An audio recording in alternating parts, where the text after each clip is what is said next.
சேனலில் சுரைக்காய் வச்சு ஒரு சூப்பரான சாம்பார் எப்படி செய்யலான்னு பார்க்க போகிறோம். வாங்க எப்படி செய்யலான்னு பார்க்கலாம். நான் சுரைக்காயை வந்து நல்லா குட்டி குட்டியாக கட் பண்ணி எடுத்து வச்சுருக்கேன். இந்த அளவுக்கு குட்டி குட்டியாக கட் பண்ணி எடுத்து வச்சுருக்கேன். அதுக்கப்புறம் பார்த்தீங்கன்னா தக்காளி ஒன்று, மீடியமான சைஸ் அளவுக்கு தக்காளி, அதுக்கப்புறம் வெங்காயம் ஒன்று கட் பண்ணி வச்சுருக்கேன். சின்ன வெங்காயம் போட்டால் நல்லா இருக்கும். நான் வந்து பெரிய வெங்காயம் தான் எடுத்து வச்சுருக்கேன். அதுக்கப்புறம் புளியை வந்து நல்லா ஊற வச்சு எடுத்து வச்சுருக்கேன். அதுக்கப்புறம் பார்த்தீங்கன்னா பருப்பும் வந்து நல்லா வேக வச்சு, இது கூட வந்து ஒரு 3 பெரிய தக்காளி ஆட் பண்ணியிருக்கேன். ஒரே ஒரு ஸ்பூன் மட்டும் சீரகம் போட்டு வேக வச்சு எடுத்து வச்சுருக்கேன். இப்போ நம்ம எப்படி செய்யலாம்னு பார்க்க போகிறோம். வாங்க வீடியோக்குள்ளே போகலாம். இப்போ நான் ஒரு பேனில் எண்ணெய் ஆட் பண்ணியிருக்கேன். கொஞ்சமாக கடுகு பொரியட்டும். வெங்காயம் ஆட் பண்ணிக்கிறேன். சின்ன வெங்காயம் இருந்தால் நல்லாயிருக்கும். நான் பெரிய வெங்காயம் தான் ஆட் பண்ணியிருக்கேன். அதுக்கப்புறம் கருவேப்பிலையும் ஆட் பண்ணிவிட்டு லைட்டாக பரட்டிக்கலாம். இப்போது நம்ம எடுத்து வச்சுருக்க தக்காளி ஆட் பண்ணிக்கலாம். ஒரே ஒரு தக்காளி ஆட் பண்ணியிருக்கேன். ஏன்னா நான் பருப்பு வேக வைக்கும் போதே ஒரு நல்ல பெரிய தக்காளியாக 3 போட்டிருந்தேன். அதுக்கப்புறமா சீரகம் பார்த்திங்கன்னா ஒரு ஸ்பூன் அளவுக்கு வேக வைக்கும் போதே போட்டு நல்லா கடைஞ்சி எடுத்து வச்சுருக்கேன்.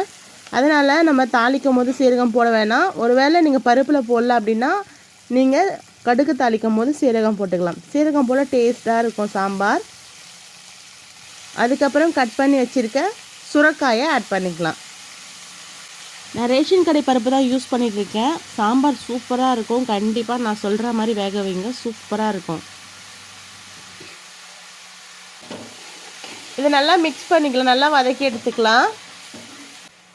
அதுக்கப்புறமா மிளகாய் பொடியை ஆட் பண்ணிக்கலாம். நான் வீட்டில் அரைச்ச மிளகாய் பொடி தான் ஆட் பண்ணியிருக்கேன்.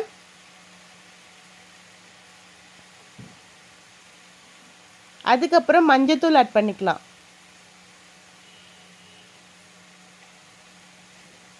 குக்கரில் வேக வச்சதுனால பருப்பு நல்லா வெந்துடும். இருந்தாலும் கொஞ்சம் மிக்ஸ் பண்ணிட்டு தான் நம்ம வந்து பருப்பை போடணும். அதுக்கு முன்னாடி அதில் இருக்க பேலன்ஸ் இருக்க தண்ணி எல்லாமே நான் வந்து இதில் ஆட் பண்ணிக்கிறேன்.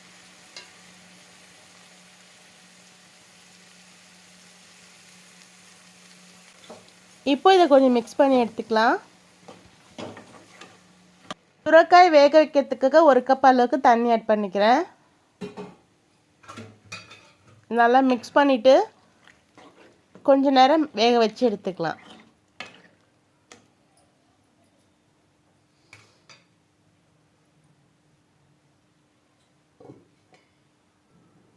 இப்போ ஓப்பன் பண்ணி பார்த்தீங்கன்னா சுரைக்காயும் ஒரு 3/4 பதம் வெந்திருக்கும்.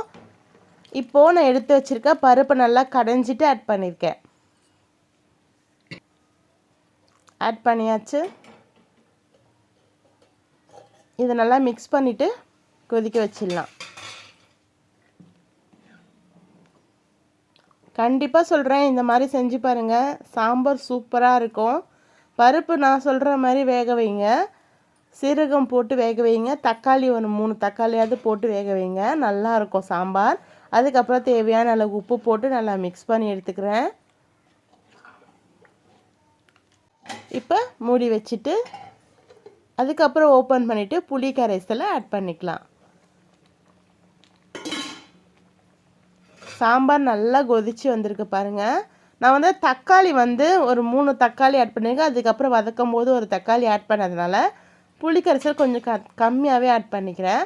ஏன்னா தக்காளியில் வந்து நல்லா பெரிய தக்காளியாக தான் போட்டிருந்தேன். அதனால் தக்காளியில் புளிப்பு தன்மை இருக்கும். அதனால் புளி கரைசலை கொஞ்சம் கம்மி பண்ணிக்கேன்.